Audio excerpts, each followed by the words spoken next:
Hola, ¿qué tal? Muy buen día. Bienvenidos a nuestra reunión virtual. Esta mañana vamos a seguir con nuestro estudio del libro de los jueces en el capítulo 13, por si lo quieres ir buscando. Y vamos a hablar del milagro, ¿no? Del tema del milagro que es el nacimiento. No solo porque pues, literalmente es un milagro que suceda, sino si lo vemos desde el punto de vista probabilístico, es matemáticamente casi imposible que suceda.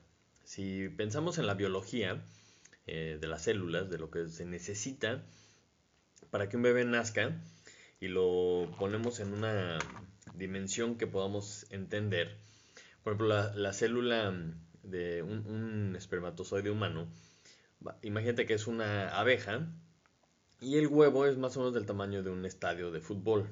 Y esa abeja tiene que recorrer un camino que sería lo equivalente de aquí de La Paz a Los Cabos, lleno de peligros, lleno de venenos, y además está compitiendo con otras 100 millones de abejas, ¿no? Entonces, si entendemos lo que esto significaría, pues podemos pensar, bueno, esto es verdaderamente un milagro.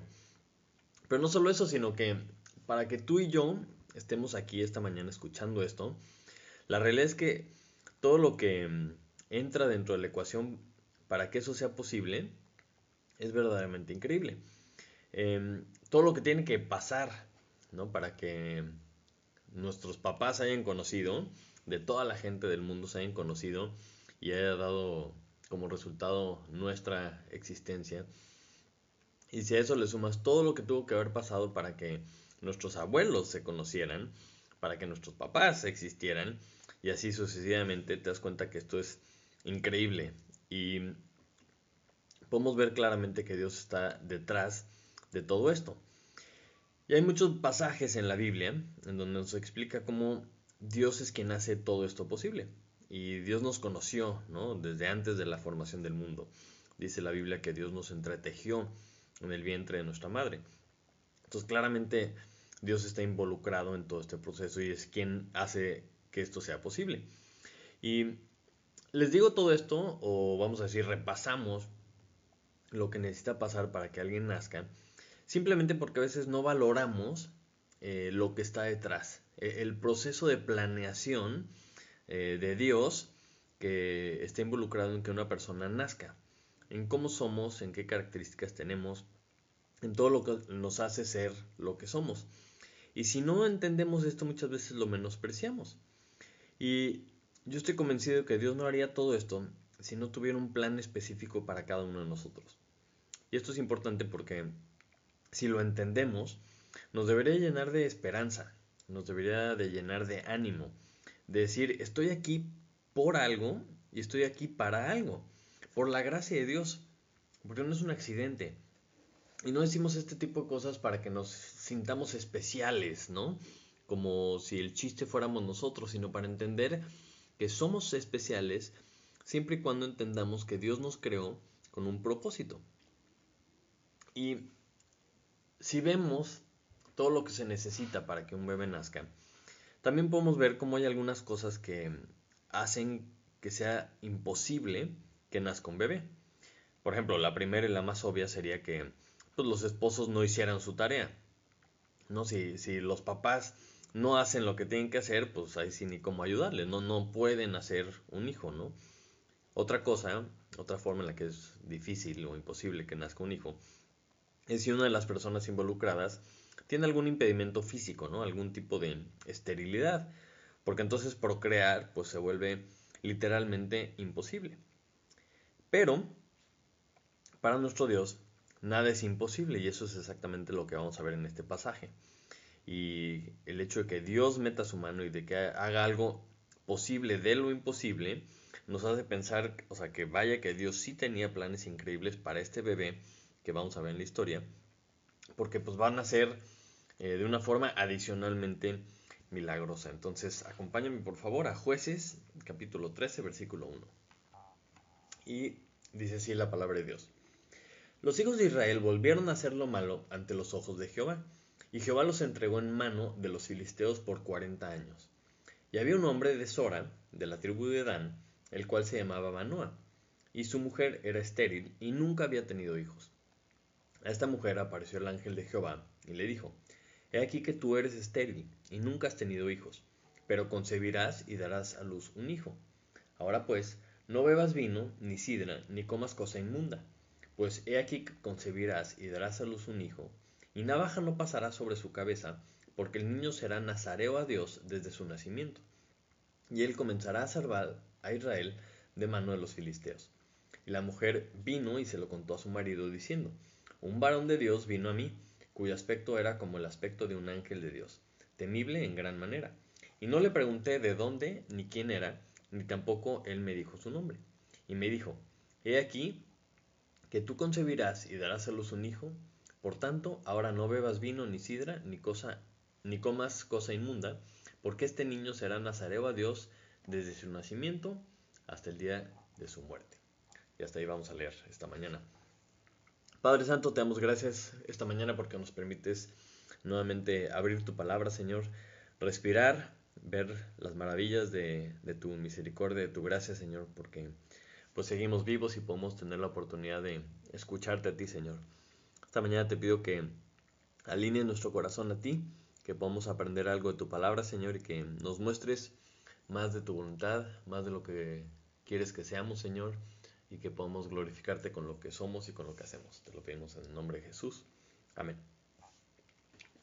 Muy bien. Entonces, en el contexto de Jueces, en el contexto de lo que hemos estado viendo, nos vuelve a decir este versículo, el versículo 1, que los hijos de Israel vuelven a hacer lo malo, ¿no? Se vuelven a desviar.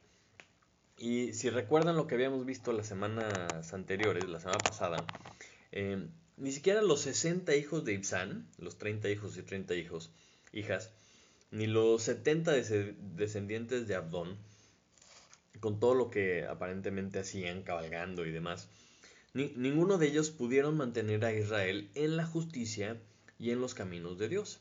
Aquí vemos cómo vuelven a fallar, ¿no? Los jueces anteriores, la nación se vuelve a desviar, y como consecuencia nos dice que Jehová los entregó en manos de los filisteos por 40 años. Entonces viene un periodo de 40 años bajo la opresión de los filisteos. Y como Dios generalmente trabaja, cuando hay grandes males, pues genera grandes soluciones. Y vamos a empezar esta mañana con una de las historias de los jueces más famosos.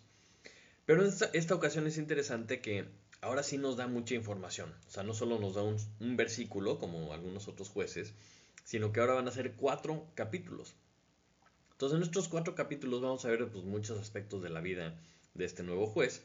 Y vamos a empezar el día de hoy con sus padres, específicamente con su mamá. Porque vamos a ver algunos de los aspectos de la historia de Sansón. Vamos a recalcar algunas cosas que podemos aprender, que nos podemos identificar. Y pues vamos a ver cómo empiezan estos grandes planes que Dios tenía para este juez. Y empiezan desde sus padres. Entonces, primero que nada, ya que se desvían, vemos que Sansón nace de una forma pues milagrosa. Como dice el versículo 2 y 3, nos da un poquito la bienvenida a platicarnos de Manoa, su papá, y de su mujer, que era estéril. Dice que nunca había tenido hijos. Entonces, la Biblia siempre es interesante analizar la vida de las personas, de las mujeres que eran estériles y de estos hijos que les nacen a estas mujeres.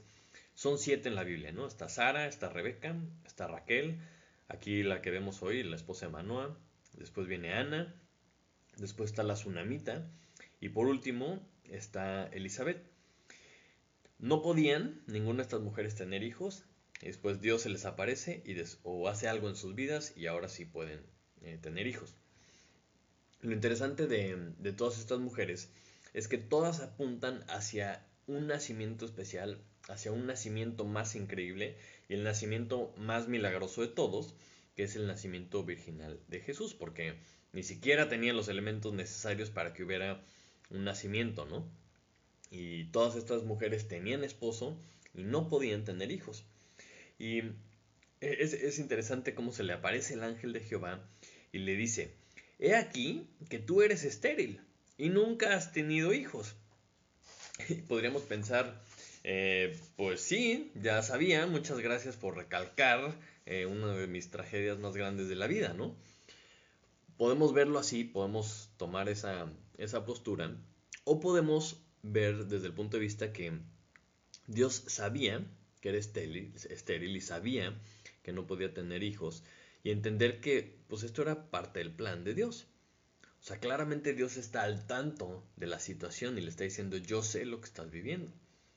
Porque muchas veces pensamos que Dios no sabe los problemas que tenemos o que no entiende lo que estamos viviendo y nos acercamos a Él como si no entendiera o como si no supiera lo que estamos viviendo. Y debemos entender que Dios nunca nos da algo que no tenga que ver con sus planes. Y no sé si te hayas puesto a pensar en este tipo de cosas, pero la Biblia nos dice que Dios sabe que tenemos necesidades. También Dios sabe que tenemos sueños y peticiones del corazón.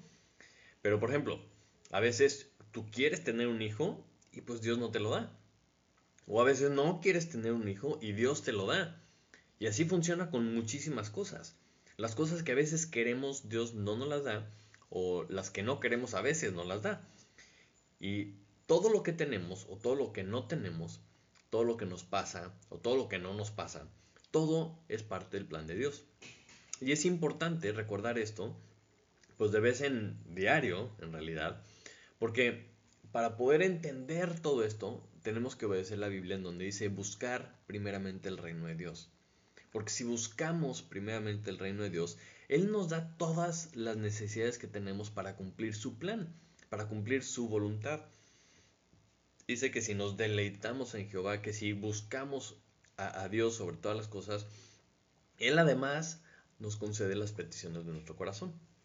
Entonces, si pensamos en esta esposa de Manoah, que es interesante que ni siquiera nos dice cómo se llamaba, para que entendamos que, a ver, lo más importante de nuestra vida es lo que hacemos para Dios. O sea, ni siquiera menciona su nombre porque no era importante. Lo único que nos menciona en su vida, digamos, era lo que Dios iba a hacer a través de ella, que era traer a Sansón, el siguiente juez de Israel. Entonces así debemos de pensar de nosotros mismos. Ni siquiera nuestro nombre importa, ni nuestros planes importan, sino lo que vamos a hacer para Dios. Entonces cuando Dios se le aparece en la vida de esta mujer, es cuando Dios, vamos a decir, ocupa utilizarla para hacer algo. Y le dice, eres estéril y no has tenido hijos. Y luego viene una palabra que me encanta en la Biblia porque dice, pero, en verdad, gracias a Dios por estos peros. Dice, pero concebirás y darás a luz un hijo. Y esto es como para recalcar, mira, esto que tú has querido hacer, ¿verdad? De tener hijos, pues no puedes. Pero yo sí puedo. Tú aunque lo intentes no puedes, pero yo sí puedo. Y esto, o sea, tiene implicaciones tremendas. Si vemos al inicio de la palabra de Dios que dice que uno de los mandamientos de Dios es que nos debemos de multiplicar y debemos de fructificar y llenar la tierra. Y a lo mejor ella decía, ¿cómo puedo obedecer este mandamiento si tú me hiciste así? O sea, le podría haber reclamado a Dios, ¿cómo es posible que no pueda tener hijos? Pero debemos entender que para poder tener hijos es un milagro. De todas maneras es algo que solo Dios puede hacer. Y estamos en sus manos. Y si lo, o sea, si lo proyectamos hacia todo lo demás, no podemos hacer nada sin Él. Y menos tener hijos. Y en el caso de ella, pues era todavía más marcado. Pero los cuadros del Antiguo Testamento, las enseñanzas del Antiguo Testamento, son para que nosotros entendamos estas verdades bíblicas y estas verdades espirituales que vivimos nosotros en nuestra época. Y podemos entender y podemos pensar que todos somos estériles espirituales. Y la única manera en que nos podemos reproducir es si Dios lo hace. O sea, porque si nosotros creemos y entendemos que Dios nos ha mandado a multiplicarnos, a ser discípulos, entonces nosotros vamos a hacer nuestra parte. Pero yo no puedo hacer un discípulo, yo no puedo hacer que alguien se convierta, que alguien conozca a Cristo, si no lo hace Él, si no está Él involucrado en el proceso. Entonces, el ángel de Jehová le dice, concebirás y darás a luz un hijo. Entonces, para que esto sucediera tenía que Dios hacer su parte, obviamente, la parte milagrosa, pero ella tenía que hacer su parte, ella y su esposo, ¿verdad? Claramente. Entonces, en ese sentido, cuando Dios nos deja la gran comisión de ir y hacer discípulos, para que una persona sea discípulo de Jesús, pues tiene que nacer. Pero para que nazca en fe, nosotros tenemos que hacer nuestra parte, que es predicar el Evangelio, para que escuchen y puedan creer el Evangelio. En este proceso Dios está involucrado y nos dice que tenemos que enseñarles a obedecer lo que Él nos enseñó. Entonces, por un lado, Él está haciendo su parte, pero nosotros también debemos de hacer la nuestra. O sea, y ahí es donde vemos la promesa de Dios, que he aquí yo estoy con vosotros todos los días hasta el fin del mundo. Para que entendamos que sin Él no podemos multiplicarnos, pero debemos de hacer nuestra parte. Ahora, a la esposa de Manoah, Dios le da más instrucciones. O sea, no le dice vas a tener un hijo porque te has portado muy bien y para que seas feliz y ahora sí puedas realizarte como mujer, no, para nada. O sea, Dios viene y le da más instrucciones porque todo lo que Dios nos da siempre viene acompañado de un plan. Siempre viene acompañado de un propósito para Él, que nosotros debemos obedecer para que los propósitos de Dios se cumplan. Y esta no era la excepción en el caso de la esposa de Manoah. El versículo 4 y 5 dice que ahora pues no bebas vino, ni sidra, ni comas cosa inmunda. O sea, es una instrucción para ella. Dice, pues he aquí que concebirás y darás a luz un hijo, y navaja no pasará sobre su cabeza, porque el niño será nazareo a Dios desde su nacimiento, y él comenzará a salvar a Israel de mano de los filisteos. Esto es lo único que le dice el ángel. Le dice estas instrucciones y a lo mejor debemos de repasar un poquito qué significa esto de ser nazareo. Y acompáñame a Números, capítulo 6, para repasar qué era lo que era un nazareo. Dice, habló Jehová a Moisés diciendo, habla a los hijos de Israel y diles, el hombre o la mujer que se apartare haciendo voto de nazareo para dedicarse a Jehová, se abstendrá de vino y de sidra. No beberá vinagre de vino, ni vinagre de sidra, ni beberá ningún licor de uvas, ni tampoco comerá uvas frescas ni secas. Todo el tiempo de su nazareato, de todo lo que se hace de la vid, desde los granillos hasta el ollejo, no comerá. Todo el tiempo del voto de su nazareato no pasará navaja sobre su cabeza. Hasta que sean cumplidos los días de su apartamiento a Jehová, será santo. Dejará crecer su cabello.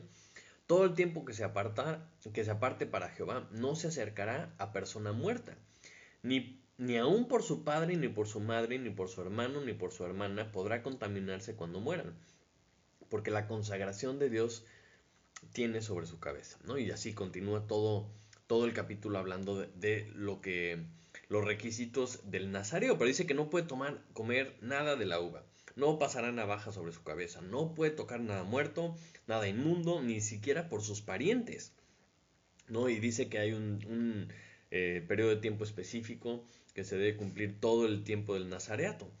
Y el nazareo significa apartado para Jehová, ¿ok? Entonces, Dios le da claramente las instrucciones de que esto es lo que iba a ser este niño. Iba a ser un niño apartado para Jehová. Y es interesante porque el versículo 4 le dice que ella tampoco iba a poder tomar vino, ni sidra, ni tocar cosa inmunda, ni comer cosa inmunda.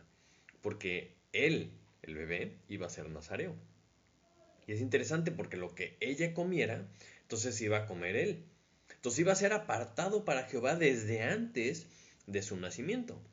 Y esto es interesante, ¿no? Para aquellas personas que creen que no somos personas aparte, sino de esas personas que creen que un bebé pues es una tripa o es un apéndice del cuerpo de la mamá, pues la Biblia tiene opiniones un poquito diferentes. Y como todo lo que opinamos debe estar basado en lo que dice la palabra de Dios, acompáñame a Lucas 1:14, por favor.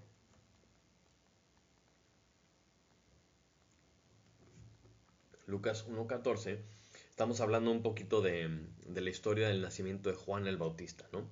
Y le está hablando a su mamá y le dice, y tendrás gozo y alegría, y muchos se regocijarán de su nacimiento, porque será grande delante de Dios.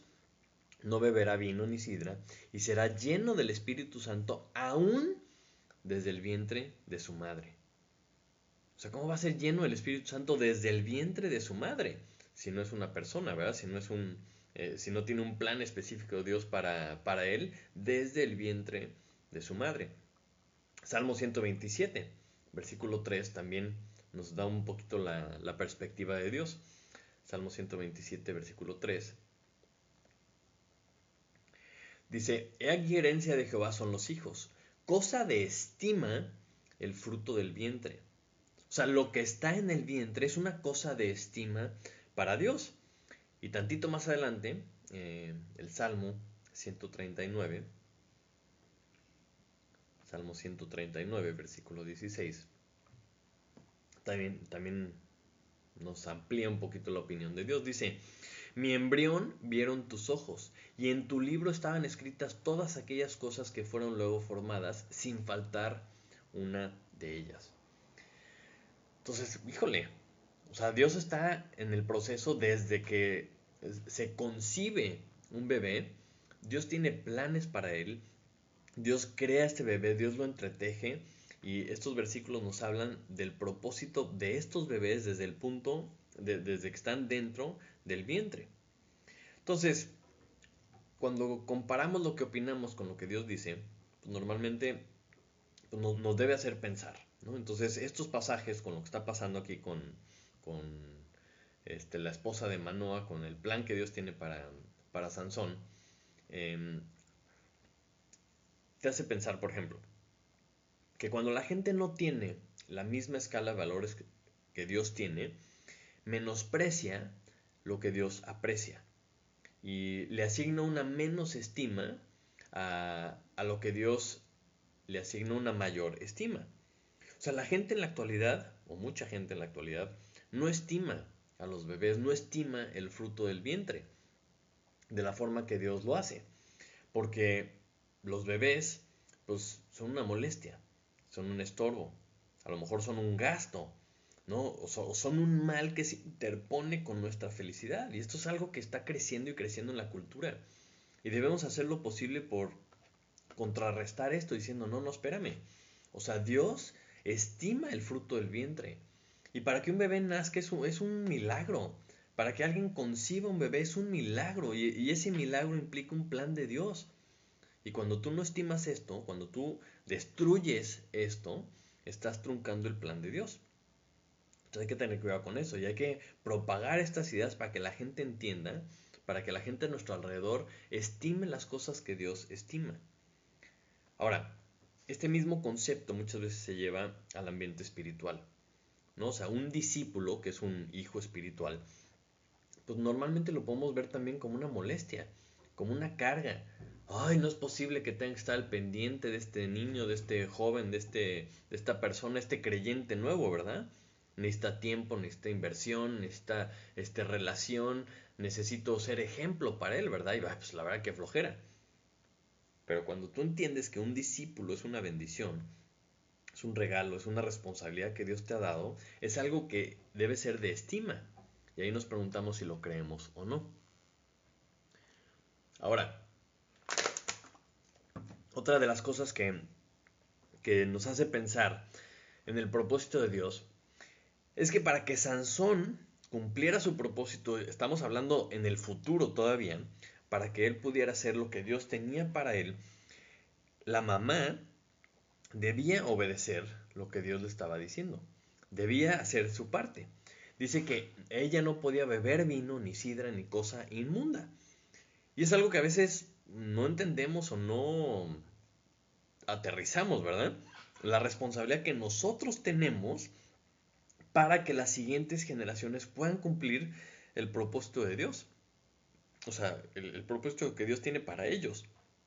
Si ella no hubiera obedecido, pues Sansón no hubiera cumplido.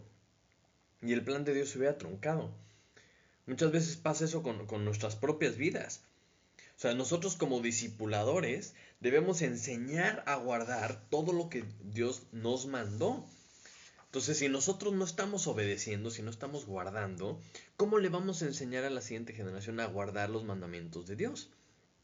O sea, entonces, no solo guardamos los mandamientos de Dios por nosotros mismos o por nuestro propio bien, que obviamente nos trae muchos beneficios obedecer a Dios, sino tenemos que pensar que también por el bien de la siguiente generación de discípulos lo debemos de hacer.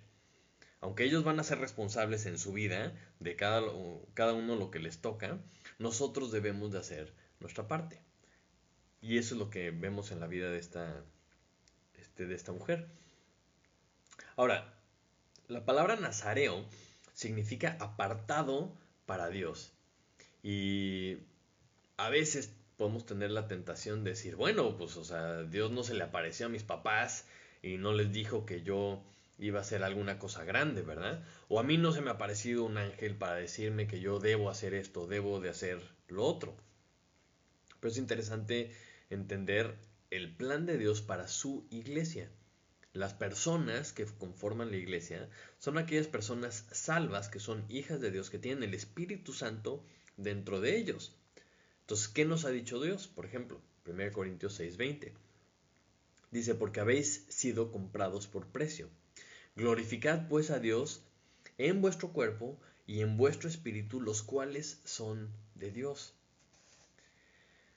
Entonces, cuando Dios dice que quiere nuestra santidad, que debemos de ser santos, es decir, debemos ser apartados para Dios, en el momento que tú crees en Jesucristo, en el momento que tú te conviertes en un hijo de Dios, déjame decirte que el plan de Dios para ti es que seas apartado para Él, porque fuiste comprado por precio. O sea, si no fuera por Dios, tú no existirías. Si no fuera por Dios, tú no podrías ser salvo. Y si tú no creyeras en Dios, no estarías vivo espiritualmente. Entonces, si tú no crees estas cosas, no estás entendiendo el por qué naciste. Así como el ángel de Jehová se le aparece a la mamá de Sansón y le dice, van a nacer este hijo y esto es lo que va a hacer, esto es lo que va a hacer Dios con él, va a empezar a salvar a Israel de los filisteos, va a ser nazareo. Eso es lo mismo que sucede cuando una persona nace espiritualmente. O sea, Dios tiene un plan para él, Dios tiene un propósito para él. Y no podemos pensar que Dios nos salvó para que seamos felices, Dios nos salvó para que nos vayamos al cielo solamente, sino que Dios permitió que naciéramos dentro de un plan para cumplir un propósito para Él. Y nuestro cuerpo, nuestro espíritu es de Dios porque hemos sido comprados por precio, como dice la palabra. Y hay que entender esto. Hay que entender esto porque entonces nosotros viviríamos y entenderíamos que somos nazareos. Y no porque no podamos comer vino y no porque no podamos hacer lo mismo de los nazareos del Antiguo Testamento, sino porque somos apartados para Dios, apartados para sus propósitos. Y muchas veces pensamos, ¿no?, que debemos ser perfectos o debemos ser especiales para que Dios se nos aparezca y nos dé algún tipo de propósito. Pero si vemos el ejemplo de la mujer, ¿no?, de Manoa, de la mamá de Sansón, podemos decir, bueno, ¿por qué la escogió Dios? O sea, ¿por qué será? ¿Era una mujer ejemplar? Pues la verdad no sabemos, no tenemos mucha información acerca de ella. No necesariamente era buenísima o malísima, no. O sea, y este ejemplo lo podemos seguir en todas las mujeres estériles que tuvieron hijos. No necesariamente eran ejemplares antes de tener al hijo, vamos a decir, especial para el plan de Dios, pero muchas de ellas tampoco fueron ejemplares después. Vemos mujeres con falta de fe, vemos mujeres idólatras, vemos mujeres con favoritismos con los hijos que traman engaños, o sea, vemos un poco de todo. Entonces, vamos a ver qué es lo que hace, lo que sí menciona la Biblia de lo que hace la esposa de Manoa. Lo primero que hace después de que se le aparece el ángel y le da estas instrucciones es que va con su marido, ¿no? Va y busca su cabeza. Porque dice, y la mujer vino y se lo contó a su marido diciendo, vamos a ver qué es lo que dijo. Un varón de Dios vino a mí, cuyo aspecto era como el aspecto de un ángel de Dios, temible en gran manera. Y no le pregunté de dónde, ni quién era, ni tampoco él me dijo su nombre. No, y me dijo, he aquí que tú concebirás y darás a luz un hijo. Por tanto, ahora no bebas vino, ni sidra, ni comas cosa inmunda, porque este niño será nazareo a Dios desde su nacimiento hasta el día de su muerte. Entonces, podemos analizar qué es lo que ella dice. Primero va con el marido. Y como veíamos en Levítico 30, una mujer casada no podía hacer un voto a menos de que el marido lo confirmara. Entonces aquí lo que le está diciendo el ángel es que pues básicamente ella tenía que hacer un voto, por lo menos en el embarazo, y después criar a este bebé como un nazareo. Y pues para esto tiene que estar en la jugada del marido. No nos dice nada de que si quería o no quería, pero ella entiende por la descripción que nos da del ángel que esto es un mensaje que pues venía de Dios, pero pues no le preguntó, oye, pues quién eres, de parte de quién, no. Pero acude a su autoridad, su esposo, buscando esta confirmación de lo que ella cree que es un mensaje de Dios. Y esto es lo que siempre debemos hacer. Aprendemos, ¿verdad? Que Dios nos confirma su palabra. Y podemos nosotros acercarnos confiadamente a nuestro Dios para preguntarle, para buscarlo, para confirmar lo que Él nos dice y para poder estar completamente seguros de lo que nos está diciendo y poder así cumplir su voluntad. Ahora, Dios nos ha dado el Espíritu Santo, nos ha dado la Biblia y nos ha dado la Iglesia. Estas tres herramientas para guiarnos a través de la vida, a través del ministerio.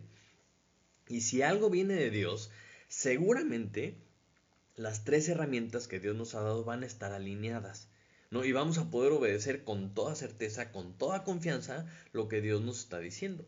Entonces esta confirmación que ella busca, de mira, pues creo que esto es de un ángel de Dios y me está diciendo esto, ¿verdad? Entonces ella hace bien en buscar esta confirmación y es algo que nosotros debemos hacer. Ahora, con lo que ella dice, que le dijo el ángel, vemos que no lo repite bien y tampoco repite todo lo que dice el ángel. Vamos a ver, vamos a tratar de suponer o vamos a tratar de entender por qué sucede esto. Pero dice que él será nazareo hasta el día de su muerte. El ángel no dijo eso, pero ella dice y le añade que iba a ser nazareo hasta el día de su muerte. Tampoco le dice, tampoco repite que no iba a pasar navaja sobre su cabeza y tampoco menciona que iba a comenzar a salvar a Israel. Pues, o sea, a lo mejor podemos pensar, bueno, o sea, sí dijo la idea global, o sea, como que sí resumió, ¿verdad? Y no podemos decir si está perfectamente bien o está perfectamente mal, pero está escrito en la Biblia que no repitió textualmente lo que había dicho el ángel. Es algo que podemos observar. Entonces, nos hace pensar un poco porque las reglas del nazareato decía que tenía un plazo definido. O sea, tú podías decir, yo voy a ser apartado para Jehová un año, ¿no? Por decir algo. O hasta que cumpla 20, o no sé. Podía tener un plazo definido. Y ya que terminaba el plazo, había más instrucciones de los sacrificios que tenían que hacer y pagar los votos y demás. Pero había un plazo definido. Y a lo mejor ella con estas palabras definió el plazo del nazareato de Sansón, diciendo hasta su muerte. Ahora, todo esto son suposiciones, simplemente podemos observar que no repite las cosas como las había dicho el ángel. Y podemos entender que si a lo mejor no entendió las instrucciones o si le cambió algo, pues a lo mejor tuvo efectos en la vida del niño. Y eso lo vamos a ver más adelante, ¿ok? Pero cuando nosotros no repetimos bien lo que Dios nos dice, a veces nos perdemos o podemos, o sea, no sabemos qué efectos puede traer esto en nuestra vida. O sea, pero si tú no repites la palabra de Dios tal cual lo dice Dios, esto sin duda tiene repercusiones en nuestra vida. O sea, hay cosas muy claras, ¿no? En el caso de esta mujer, es muy claro que dice, no puedes beber vino, no puedes beber sidra y no puedes comer cosa inmunda. Eso está perfectamente claro y ahí no hay vuelta de hoja, eso estaba, o sea, no hay flexibilidad ahí, ¿ok? Donde no hay tanta claridad y a lo mejor es donde es un área gris, es que el ángel solo le dice que iba a ser nazareo desde su nacimiento. Pero pues no le dijo hasta cuándo. Pero ella tampoco preguntó. Y también le dice, comenzará a librar a la nación de Israel. No sé, si yo soy el papá y me dicen eso, como que a lo mejor yo tendría más dudas, que vamos a ver un poco que es la misma reacción del papá, ¿no? Como decir, a ver, espérame, yo tengo más dudas, quiero aclarar un poquito esto, ¿no? Pero eh, cuando Dios te dice algo claramente, cuando no hay ningún tipo de duda, tienes que enfocarte en lo que sí tienes claro. Vamos a ver un ejemplo de cosas que Dios nos dice que podemos tener completamente claras y completamente ciertas de que es algo que tenemos que hacer, como Colosenses 3:5. Estas listas que de repente Dios nos deja que pues no hay para dónde hacerse. Si Dios dice esto, hay que obedecer. Dice, haced morir pues lo terrenal en vosotros. 2 puntos.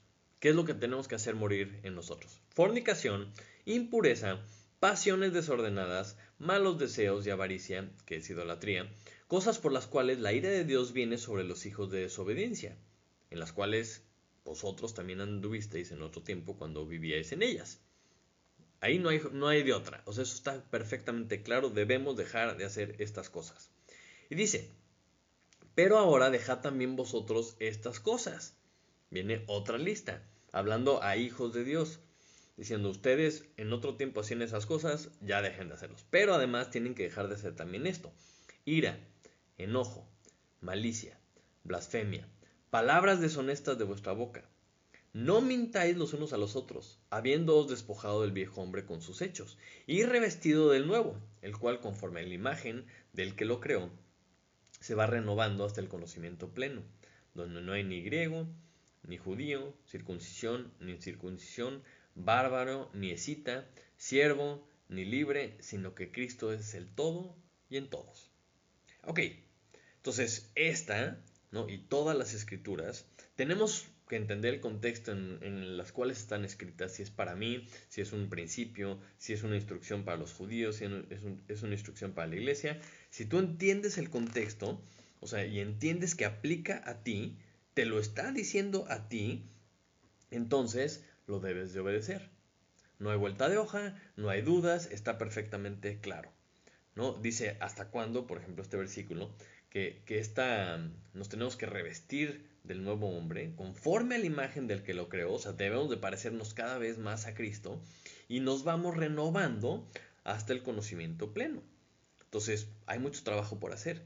Eso es lo que debemos de hacer. No debemos estar ociosos, no debemos estarle dando vuelo a la hilacha, no debemos estar dándole gusto a la carne, porque tenemos perfectamente claro esto. ¿Habrá otras cosas que no tengamos más claras? Ok, perfecto, pregúntale a Dios, busca confirmación de parte de Él, está perfecto, pero lo que sí tienes claro, encárgate de eso. Entonces, si pensamos en la vida de esta mujer, igual que ella, pues nosotros no somos perfectos, a lo mejor no somos ejemplares en absolutamente todo, pero debemos enfocarnos en el plan de Dios, debemos querer llegar a ser como Él, debemos querer mejorar, debemos querer avanzar en este proceso para poder cumplir el propósito de Dios. Y debemos obedecer como ella para no estorbar al siguiente, o sea, a la siguiente generación. Debemos obedecer para no entorpecer lo que Dios está haciendo en nuestra vida y en la vida de la gente que está alrededor de nosotros. Entonces, por algo Dios se le acerca, por algo Dios le dijo a ella lo que le dijo, por algo, o sea, Dios tenía pensado